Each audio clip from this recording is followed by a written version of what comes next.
అని చెప్పేసి లావణ్య చెప్తా ఉంది. రాజ్ తరుణ్ పేరెంట్స్ మాత్రం మేము ఏమీ చేయలేదండి, కేవలం మా కేర్ టేకర్స్ని మాత్రమే తీసుకొచ్చామని చెప్పేసి కూడా చెప్తున్నటువంటి పరిస్థితి అయితే ఉంది. ఒకసారి వాళ్ళు ఇంట్లోకి వెళ్ళేటువంటి ప్రయత్నం కూడా చేశారు.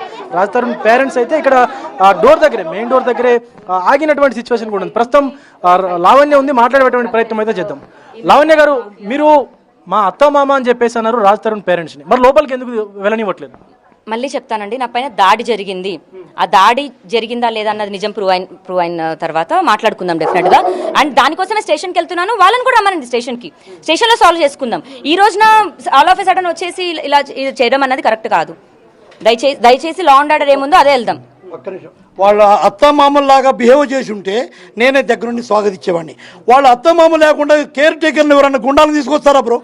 గుండాలను తీసుకొస్తారా? మీరు ఒక మీడియా ద్వారా అందరికి ప్రతి ఒక్క పబ్లిక్ తెలియాలి. వాళ్ళని ఎంత తల్లిదం మమ్మల్ని కూడా అంత మంచి చూడాలి, వాళ్ళని అంత మంచి చూసుకుంది. అలాంటి మనుషులు ఇలా క్రెడిట్ చేసి నలుగురిని గుండాలను తీసుకొచ్చి రచ్చ చేసి గొంతు పట్టుకొని మెయిన్ గేట్ దాకా తీసుకొని పోయి ఎలా రానిస్తారండి? మీరు ఎలా రానిస్తామండి? అంటే వీళ్ళు వీల్ చైర్ లో కూర్చున్నారండి, వీళ్ళు దాడి చేయించేటువంటి పరిస్థితులు. అదంతా ప్లే. వీల్ చైర్ అంటే ఏమైంది? ఇప్పుడు ఒక హాఫ్ బాటిల్ ఏంటి, ఆ డాన్స్ చేస్తాడు, ఈయన డాన్స్ చేస్తారు. ఇప్పుడు హాఫ్ బాటిల్ 100% నేను చెప్పింది కూడా 100%. ఆయన పేషెంట్ ఏందండి?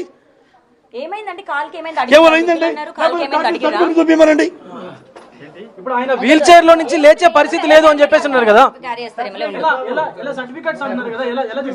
ఫస్ట్ డ్రగ్ టెస్ట్ నన్ను అన్నారు కదండి, డ్రగ్ టెస్ట్ చేయండి, డ్రగ్ ఫ్రీ అన్నారు కదా, డ్రగ్ దొరకాలి కదా నా బాడీలో. మరి అది పాజిటివ్ వచ్చిన రోజున మరి మాట్లాడారు. ఏమైంది అంటే ఆయన కాల్కి ఏమైంది? రాజ్ తరుణ్ వాళ్ళ ఫాదర్ కాల్కి ఏమైంది అసలు? ఏం లేదండి, అంత ప్లే అర్థమైందండి. వాళ్ళు డైరెక్ట్ ఏమికి అత్తమామలాగా వచ్చి ఉంటే డైరెక్ట్ వెల్కమ్ ఇచ్చి వాళ్ళ ఇంట్లో మేము ఎందుకు ఆపనికి అధికారం ఉంటుందండి? వాళ్ళు అలా కాకుండా నలుగురు తీసుకొని వచ్చి రచ్చ చేసి పాపని మా కొడుకుని గొంతు బట్టి మెయిన్ గేట్ దాకా తీసుకొని పోయి ఏందండి ఇది చేసి మళ్ళీ పాపం వేరే మీద ఎక్కడెక్కడో వచ్చి ఏదేదో చెప్పి అదని ఇదని. కానీ ఆ శేఖర్ భాష వచ్చి వీళ్ళ మధ్యలో రావడం అవసరం అండి? వాడి ఇంట్లో ఏమైందో వాడికే తెలియదు, అలాంటి ఏదో తీసుకొచ్చాడు మాట్లాడడం అవసరం అండి? తన కూడా ఒంట్లో బాగుంటలేదు, మాకు ఒంట్లో బాగుంటలేదు, అలాంటి ఏముందండి? ఇప్పుడు ఈ ఇల్లు ఎవరి పేరు మీద ఉంది? లావణ్య రాజ్ తరుణ్. లావణ్య రాజ్ తరుణ్ పేరు మీద ఉండండి. లావణ్య రాజ్ తరుణ్ పేరుతో కాదు, లేదు. ఇప్పుడు లావణ్య రాజ్ తరుణ్ పెళ్లి చేసుకుందాం, పెళ్లి చేసుకుందాం అండి. అది అబద్ధం. వాళ్ళిద్దరు కొడుకు పిల్లలతోటి మంచిగా ఉండమని ఎలా ఆశీర్వదించారు, దీవించారు. ఆ వీడియో మీకు క్లిప్ చూపించమంటారా? ఉంది, అన్ని ఉన్నాయి పాప దగ్గర. వీళ్ళిద్దరు దీవించి అర్థమైందా? మెడికల్ సర్టిఫికేట్ అన్నారు కదా, సర్టిఫికేట్ తీసారా ఆయన? ఏమంటారు? సర్టిఫికేట్ నేను కూడా చెప్తాను, అర్థమైందా? నాకు కూడా హ్యాండిక్యాప్ నేను కూడా, అర్థమైందా? అవునండి, ఇదంతా ప్రీ ప్లాన్. ఇప్పుడు మీరంతా సింపతిస్తారు కదా తనకు, మీరంతా సింపతిస్తారు కదా. అలాంటి మనిషిని బయట అలా కూర్చోబెట్టారండి. ఇప్పుడు ఆయన చూపించే ఎక్స్రేలు ఇవన్నీ కూడా ఫేక్ అంటారా? ఉండొచ్చు, ఉండకపోవచ్చు, బట్ కానీ అంత ప్లే. ఇంట్లో అఫెన్స్ జరిగిందండి, దానిపైన 100 ఫోన్ చేయడం జరిగింది. పోలీసులు వచ్చి వాళ్ళని తీసుకొని వెళ్ళారు. ఏం జరిగింది అన్నది లా అండ్ ఆర్డర్ ప్రకారం వెళ్దాము. ఈ దాడి, ఈ అటాక్ ఇలా ఇది కరెక్ట్ కాదు. దాడి చేయకుండా వచ్చి ఉంటే నేను ఖచ్చితంగా ఇచ్చేసేదాన్ని. నా పైన దాడి జరిగింది, అఫెన్స్ జరిగింది, వస్తువులు నాశనం చేశారు. అది పోలీస్ స్టేషన్కి వెళ్ళిన తర్వాత అక్కడ మాట్లాడిన తర్వాత నెక్స్ట్ స్టెప్ ఏముంటుందో చూద్దాము. అండ్ కోర్టులో ఉంది, కంటెంప్ట్ ఆఫ్ కోర్ట్. ఇది కరెక్ట్ కాదు. అదొకటి మీరు మీడియా మిత్రులు కూడా మీరు అర్థం చేసుకోండి. నెక్స్ట్ స్టెప్ నోటీసులు ఇచ్చారు అని చెప్పేసి అన్న. నోటీసులు ఎప్పుడు ఇచ్చారు అసలు? ఎవరికి ఏం నోటీసులు రాలేదా? ఎందుకు వస్తాయండి నోటీసులు? రాజ్ తరుణ్ పైన మీరు కోర్టుకు వెళ్తామని చెప్పేసి అన్నారు కదా. అవును, వెళ్తామని చెప్పాను. ఎవరికేం రాలేదు. వెనక్కి తీసుకుంటామని ఆంటీ అంకుల్ రమ్మని కూడా నేనే మాట్లాడడం జరుగుతుందండి. ప్రేమగా అదే వచ్చి ఉంటే నేనే చేసేదాన్ని. ఇక్కడ కావాలనే గొడవ చేయాలని, కావాలనే అటాక్ చేయాలని వచ్చారు. అది కనిపిస్తుంది. నేను ఏం గొడవ చేశాను, ఏం తప్పు చేశానని. ఇప్పుడు లావణ్య ఈ అటాక్ చేసిందో, లేకపోతే లావణ్య తప్పు చేసింది ఇలాంటి అమ్మాయి అని చెప్పడానికి నేను బతుకుతున్నాను, నా పిల్లల్ని చూసుకుంటూ. వీళ్ళకి కూడా సారీ చెప్పాను, పబ్లిక్ పరంగా నేను రాజుకి సారీ చెప్పాను, పని చేసుకుంటాడని. ఇది చేయడం అన్నది కరెక్ట్ కాదు. నా బాధ అంతా ఇదే. నాకు మీడియా అంటే కూడా ఇప్పటికి అంత రెస్పెక్ట్, అందుకే లోపలికి కూడా నేను రానిచ్చాను.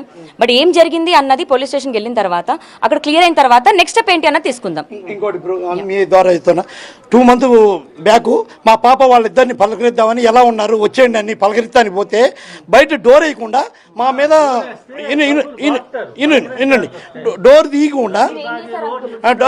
తీయకుండా మా పాప మీద క్రెడిట్ చేసి కేసు పెట్టారండి. ఇప్పుడు నాసింగ్ పిఎస్ జూబిలీ మీరు లావణ్య మీ ఇంటికి మిమ్మల్ని పలకరించడానికి వస్తే మొహం మీద డోర్ వేసారా మీరు వెళ్ళిపోమని? వెళ్ళిపోమని డోర్ వేయలేదు. మీరు డోర్ ఓపెన్ తలుపులు బాతుంటే 10 మంది మనుషులు తీసుకొని తలుపులు దబా దబా దబా బాది ఆ రికార్డింగ్లు ఉన్నాయి. దబా దబా బాది రోడ్ కూర్చొని అరుస్తూ తిడుతూ ఆ రికార్డింగ్లు ఉన్నాయన్నీ. లేకపోలేదు అరుస్తూ అలాగైతే ఎవరైనా తలుపు తీస్తారు. ఓల్డ్ పేరెంట్స్ ఇద్దరు ఉన్నాం. తలుపు తీయలేదు. ఆయన తలుపు తీయలేదు అంటున్నారు, మీరు ఇంట్లోకి రానివ్వట్లేదు అంటున్నారు కదా. ముందే బయట నుంచే పంపిస్తున్నారు అంటున్నారు.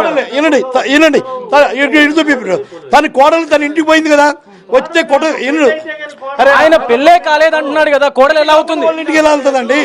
అత్తమామని ఎందుకంటది? ఎందుకు ఆశీర్వదించి పిల్లల పాపలతో ఆశీర్వదించని ఎందుకంటారు? ఎవిడెన్స్ ఉన్నాయి ఉండవు కానీ ఎక్కడా లేవు. చూపించవచ్చు కదా. నేను ఇందువల్ల ఎప్పుడు అడగలేదు, ఇప్పుడు ఫేస్ టు ఫేస్ అడుగుతున్నాను. ఇప్పుడు లావణ్య అసలు లోపలికి తీసుకెళ్తారా లేదా? పోలీస్ స్టేషన్ కి వెళ్ళడానికేనండి వెళ్తున్నది. మా మమ్మీతో మాట్లాడుతున్నానండి.